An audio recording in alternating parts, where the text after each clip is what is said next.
from out of the dusk through a thin shaft of light.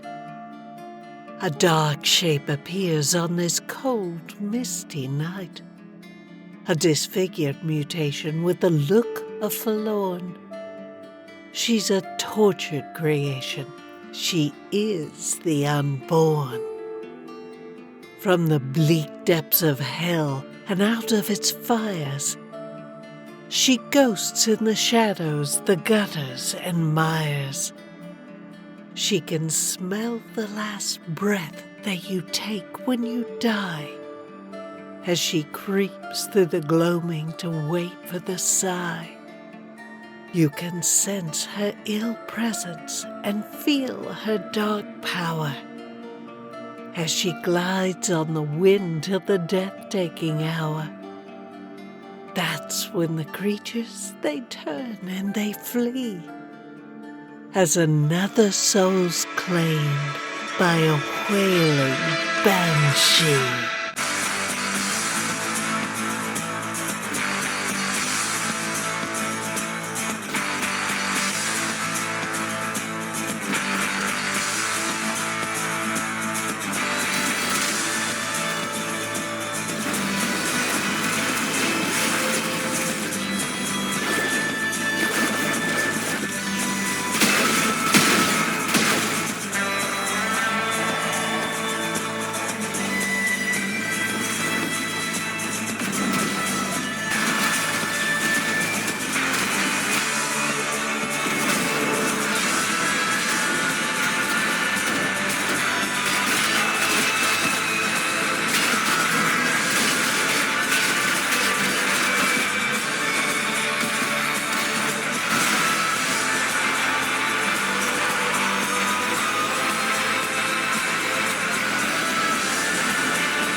Hello everyone, welcome to the Banshee Guide.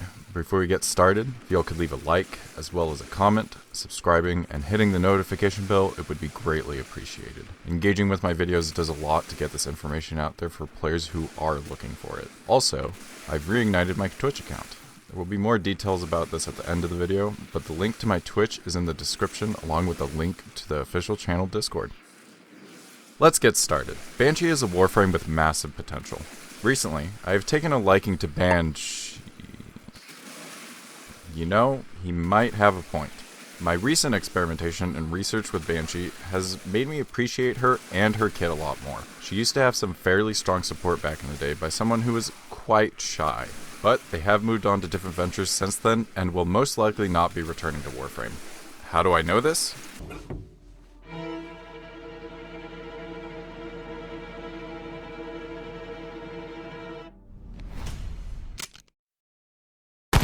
Just a hunch. I feel like not enough people are giving Banshee a proper chance. She hasn't seen any significant balance changes in the past 7 years, and that lack of attention from the developers can make her seem boring compared to newer, flashier options. There's also a lack of creativity in builds for Banshee.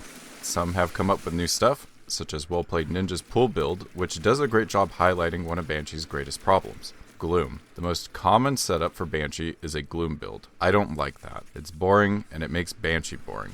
I want to show you all what Banshee is actually capable of, and teach you all a new way to look at her kit and playstyle. So I'll be going over her passive and abilities with some tips and tricks along the way. Let me show you why Banshee is the damage cap queen. Banshee's passive is an odd one, but it's easy to understand. She silences all weapons she has equipped. Primaries, secondaries, and even loud melee weapons like gunblades. This passive also applies to your companion, making their weapons silent too. Completely silent weapons allow you to easily maintain the stealth finisher multiplier when enemies don't notice you, and saves you from putting any hush mods on any primary and secondary weapons. A simple passive that mostly goes unnoticed nowadays, but helpful in keeping you alive when playing in a team. If enemies are only aware of your louder allies, you're less likely to take damage. Banshee's first ability is Sonic Boom, which admittedly doesn't seem that strong on paper. When casting Sonic Boom, You are rooted in place and emit a frontal 180-degree shockwave that ragdolls and knocks back enemies. Sonic Boom's damage doesn't scale well outside of early Star Chart missions, but it does have a massive natural range that ignores walls and other terrain, hinting towards one of the main benefits of Banshee. By itself, this ability works well as a get-off-me button.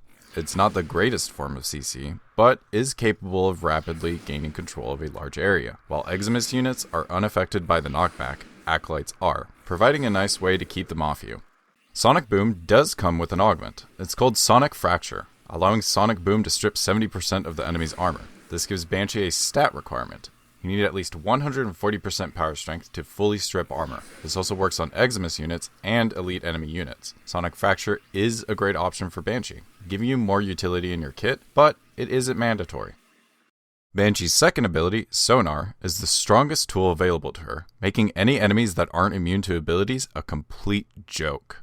When casting Sonar, you are rooted in place until the end of the casting animation. You emit a pulse that affects all enemies within range and doesn't require line of sight. This pulse leaves a weak spot on enemies highlighted by your current energy color. I recommend picking a bright, obvious color so you can easily tell where the weak spot is located, but also to paint your enemies whatever color you want. Additionally, this also forces enemies to be marked on your radar, giving you more awareness of what direction enemies are coming from. Hitting this weak spot increases the damage of guns, melee weapons, and abilities that hit it, but doesn't increase dot damage of most statuses such as Slash, Toxic, and Heat.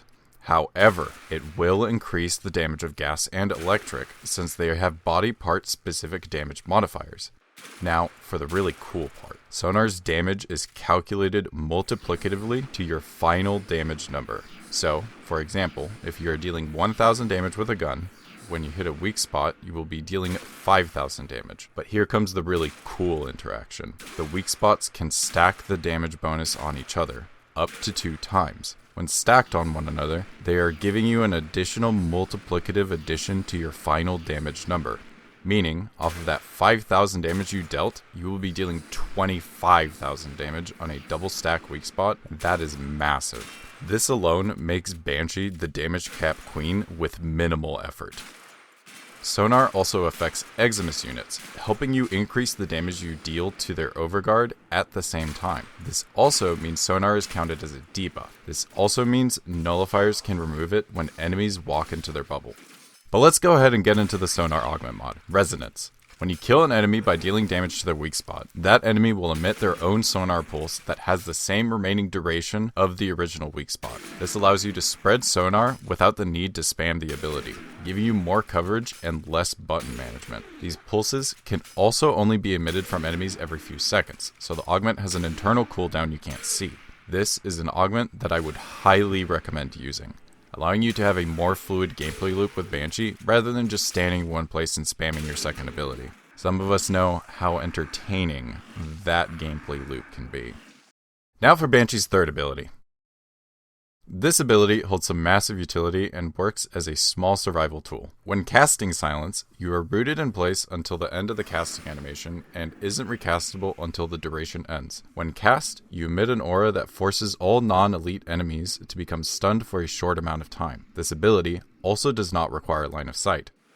You can also constantly proc the stun on enemies at the edge of the aura since exiting and re-entering the aura reapplies the stun. You can tell which enemies are affected by Silence by the slight glow they have on their bodies, since there is no visible range marker for the ability. Additionally, Silence deafens all enemies in the aura. The only way you can be detectable is by sight or touch. This allows you to keep up the stealth multiplier active with less worry.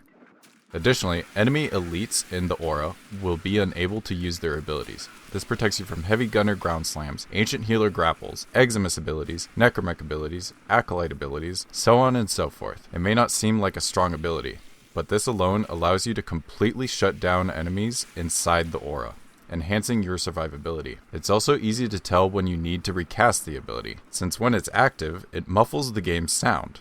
Once the sound goes back to normal, you can recast the ability. Additionally, Silence provides a fairly unique benefit. It can act as a prime sure-footed effect against enemies. Think about it. Grapples, slams, and Eximus CC abilities make up the vast majority of prime sure-footed use cases, and Silence negates them all. However, While the base range for Silence is good at preventing most enemy abilities, some will be activated before you get close enough to negate them. For a more comfortable time, I recommend either 160% or 190% range if you can manage it, but you need at least 145% range for 29 meters of coverage. Silence also comes with an augment called Savage Silence. It makes silenced enemies vulnerable to finishers, granting you a massive damage bonus that is multiplicative with mods like Finishing Touch. This can lead to some massive single target and AoE damage in the right build. It's an okay augment, but needs to be built around to make it anything more than mediocre. However, since Silence is the ability that the helmet takes from Banshee, it can enable finisher builds on frames that can take advantage of it better. Banshee's fourth ability, Soundquake, is an ability that has gone through some rough times, but it still has a good amount of utility. Soundquake is a channeled ability that roots Banshee in place and forces her to the ground until you recast it to end the effect. While channeling, a massive AoE radius is deployed around you that staggers enemies and deals constant blast damage within the radius. This ability does not require line of sight and does not make you invincible while channeling, so you'll be vulnerable to CC immune enemies like Eximus units. This ability does not scale well into Steel Path, and is one of the remnants of an older version of Banshee that did not age well. It was nerfed in a time where full room clears weren't appreciated, but it still does well in all other difficulties. Soundquake comes with an augment called Resonating Quake. This replaces Soundquake's channeling feature with a single large shockwave, increasing its energy cost to 100. It increases the damage by 20 times and deals more damage to enemies that are closer to the center. The augment doesn't tell you this, but it also gives you 15 additional meters of range. This augment changes the gameplay of Soundquake in a drastic way. Casting it still has Banshee needing to go down to the ground, but rather than being in place, it acts as a quick tap and allows you to keep moving. A long time ago, this used to be way more powerful and is the last change Banshee ever received. It's still recommendable for when you want to quickly go through low-level missions quickly. Soundquake is also my preferred ability to swap out with other abilities with the helmet system. Some additional things to make note of are the movement capabilities of Banshee. You can cast her first, second, and third abilities while jumping, bullet jumping, and aim gliding, keeping your much needed movement for survivability. All of Banshee's abilities also have massive natural range and duration, which is especially useful when building her out. So with everything we know about Banshee, we can piece together a simple assumption. Banshee is first and foremost a weapons platform warframe. Her abilities primarily benefit you and your teammates' weapons, with her only really lacking in defenses and survivability options. This squishiness tends to be why people disregard her, but it's not really all that hard to build around. There is a solid reason as to why she's one of the warframes available in the Tenno labs and the dojo, along with other powerful frames such as Neja, Volt, Zephyr, and Wukong. She has low resource requirements, and she's very easy to build. I'm sure a few people would look at these 5 warframes and say Banshee is the weakest choice out of them, but Banshee is part of the old guard. Strong, reliable, and easy to understand. Most people's assumptions would not be correct. Her gameplay style is fairly unique, and for the longest time, I personally thought Banshee was a caster frame. My experience with Vauban has me enjoying an ability-centric playstyle, but for some reason, I didn't quite get Banshee at first. I had some help being pushed in the right direction by a fellow Tenno in my Discord that made me realize why Banshee was fun and absolutely insane at the same time. So thank you, I appreciate the help. But enough of that. Let's go ahead and get into the good part, the builds. Let's go ahead and get started with the early game builds. I have 2 builds. Both do not require Forma, and only one needs an Orokin reactor. Now, Banshee comes with a V polarity in her aura slot, so any amp aura works pretty well, boosting whatever specific weapons you are using, including melee. You can also use Dreamer's Bond, a free universal aura that gives you a bit of health and energy regen. Always a welcome addition in the early game. Banshee also comes with 2 V polarities for you to work with. Sadly, in the early game, you won't be able to fully utilize these slots. A lot of the good V polarity mods come into the mid game. With this setup, you should be more than able to survive. I believe Banshee works best when you focus on utilizing your shields. Since Banshee lacks armor, you are reliant on the 50% damage reduction shields have. And don't forget, on the no reactor build, your equilibrium is rank 4, so that you can easily use your endo and resources for other things. But this build in general should help you get a nice feel for Banshee and understanding how she plays. You will have to play actively and be aware of your surroundings so that you don't get caught off guard.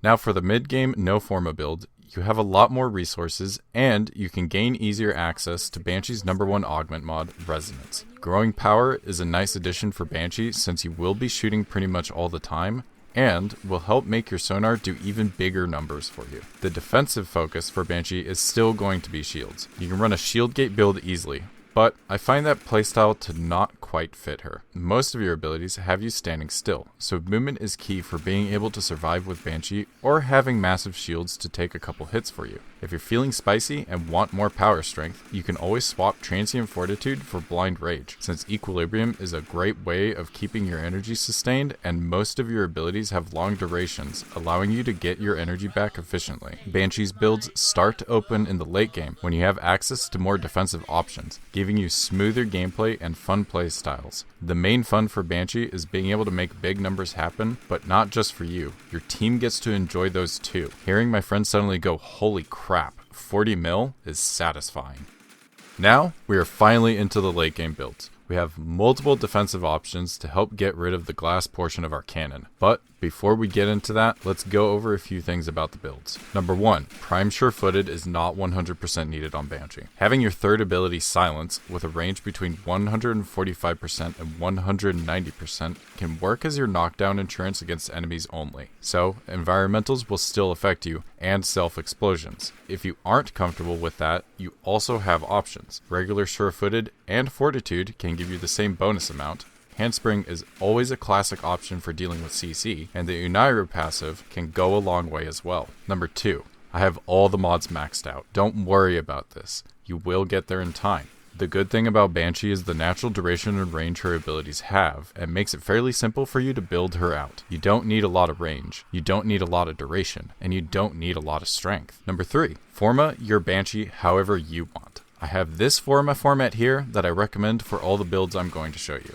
I have an Aura Forma on Banshee as well. I'll also be making note if you need less Forma on any build for min-max purposes. Number 4, for Archon shards, I 100% recommend running 2 yellow shards for casting speed. Tau Forged is even better. This drastically helps with the cast time her abilities have, helping increase your survivability, since standing in one place for too long can get you killed. For the other 3, I recommend going with duration reds. I find that there really isn't much benefit to running other Archon shards unless you are running very specific builds. Number 5, most of the builds can easily be shifted into a shield gate build, allowing you to easily go into late game with no worries. Just make sure you have catalyzing shields, rolling guard, and brief respite along with any 2 augur mods to help with shield gain when casting abilities. Now with all that done, let's get into the good stuff.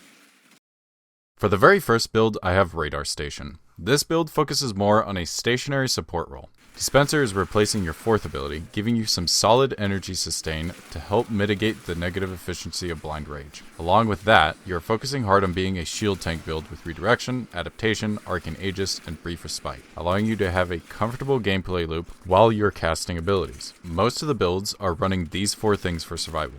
Brief Respite is definitely optional, and one swap I do recommend is Growing Power, since it will just be free power strength that works well for Banshee's gameplay loop. Just pick a spot, set up your dispenser, and the area is officially yours. Enemies will have constant sonar on them with resonance, but also just with the massive amount of energy you have available because of dispenser, you can paint the world any color you want with sonar, making the double stack of weak spots a near guarantee.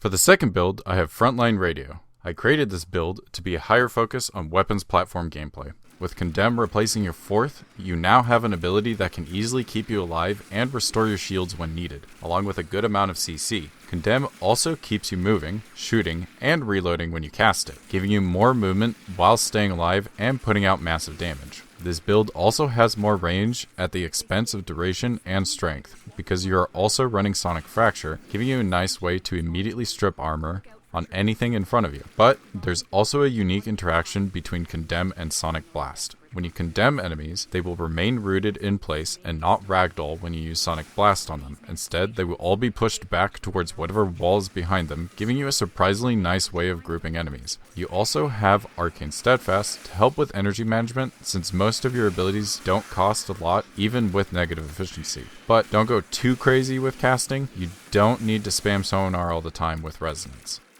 For the third build, I have something fairly unique, Record Scratch. This build is something that I always wanted Banshee to do. Be a caster frame with a damaging ability. And the perfect ability for that is Aqua Blades. This will be replacing your 4th ability, and you will be running the Augment Surging Blades, which allows you to throw Aqua Blades at enemies for massive amounts of damage. Sadly, the slash proc damage will not be increased by Sonar, but the missile itself will, along with the blades that circle around you. Now, this build is a health tank build on Banshee. I know, it's crazy, but we have the options to do so. It makes sense to me since you are going to be in close proximity with everything you are fighting, so the main sacrifice for the setup is range. So you run Health Conversion, Arcane Blessing, and Adaptation with your companion of choice that is capable of making health orbs, and you have a health tank caster frame. The survivability of this build is pretty solid. As long as you are killing, you have armor. The high duration of Aqua Blades works really well with Banshee's other abilities, giving you less need to recast it, and keeping your energy up for Surging Blades. A great combo for this is using the Compressa.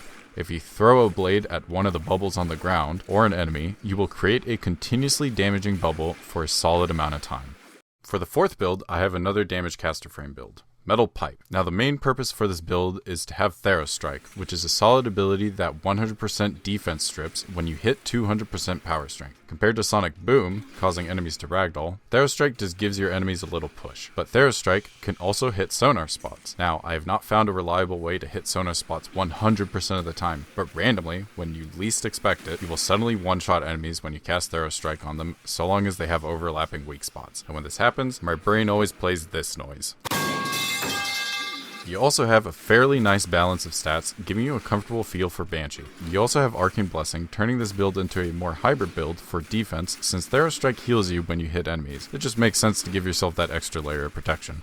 For build number 5, I have Deaf and Blind. This build gives you a unique way of controlling enemies. Shooting Gallery is replacing your 4th ability, giving you a bit of extra damage and some CC around you, but also the augment mod Muzzle Flash. This allows you to blind enemies after 6 kills are stacked up from either you or teammates with Shooting Gallery on them. Once stacked, next time you shoot, you do a radio blind. This blind, along with silence, is a surprisingly good combo. The only way enemies can detect you at all is hitting them. They can't see you, they can't hear you. The only thing that gets them out of this is shooting them. So, the only thing you need to worry about is Eximus units. But once you get rid of their overguard, Shooting Gallery jams their weapons for you. The playstyle and survivability of this build is a bit more active since you need to be extra aware of Eximus units around you.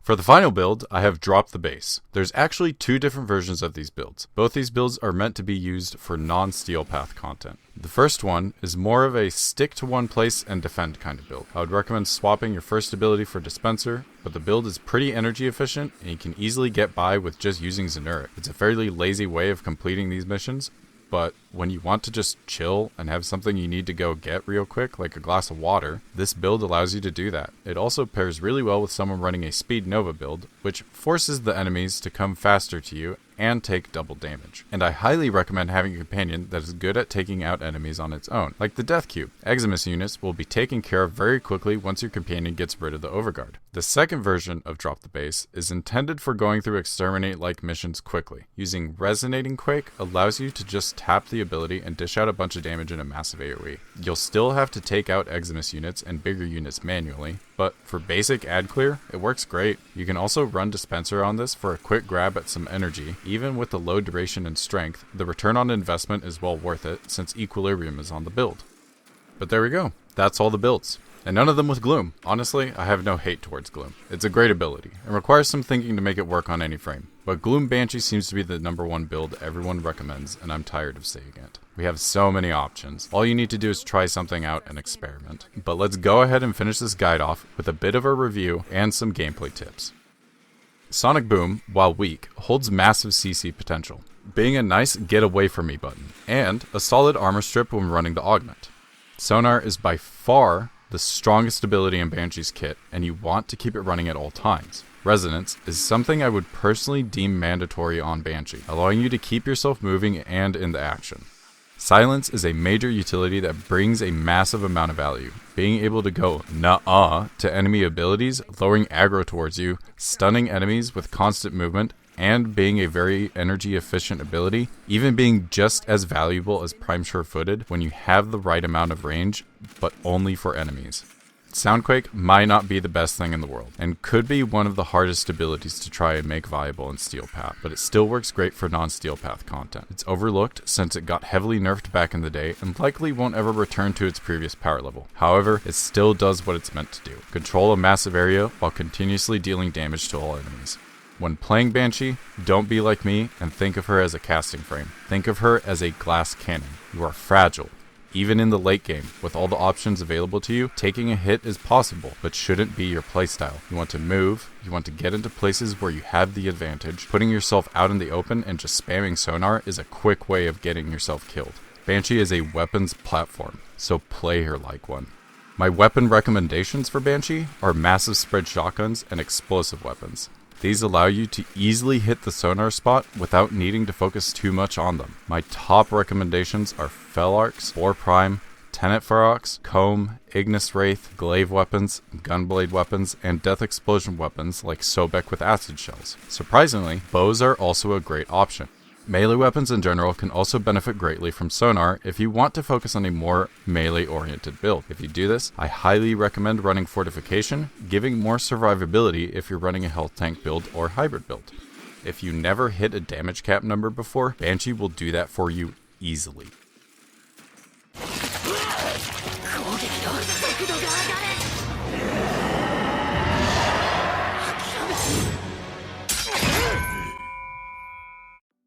Thank you everyone for watching. Here is all the Banshee fashion. I really appreciate your patience while waiting for this guide to come out. I'm still trying to figure out the best way for me to make these guides as efficiently as possible without burning myself out. But if y'all could leave a like, comment, subscribe, and hit the bell, it would be greatly appreciated. I hope you'll go ahead and give Banshee another go. I enjoyed working on her, figuring out the builds, and just playing with her for a good solid amount of time. She doesn't really fall into my preferred niche, but this isn't a bad thing. She might not be your cup of tea, but you'll never really know until you try. And that's just how life is sometimes. Trying something new is valuable regardless if you succeed or fail. Both success and failure are the same thing. They lead to another path. They allow you to grow stronger and become something better the next day.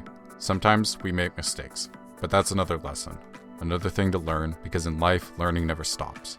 School wasn't there to be boring. It was there to teach you how to learn. So keep on experimenting. It's fun. But with all that, I think it's time to wrap this all up. Y'all are more than welcome to join my Discord and ask about weapon builds, share ideas, or help other people learn the game too. Everyone is welcome. And also, I have my Twitch account active again. If you want to be notified of when I go live, you can do so in the Discord, and we can have fun learning together, or just goofing off. Because sometimes thinking all the time can be pretty tiring. You can find a link to both in the description below. But with all that done, thank you all again for watching. Have a wonderful day, and I will catch you all next time.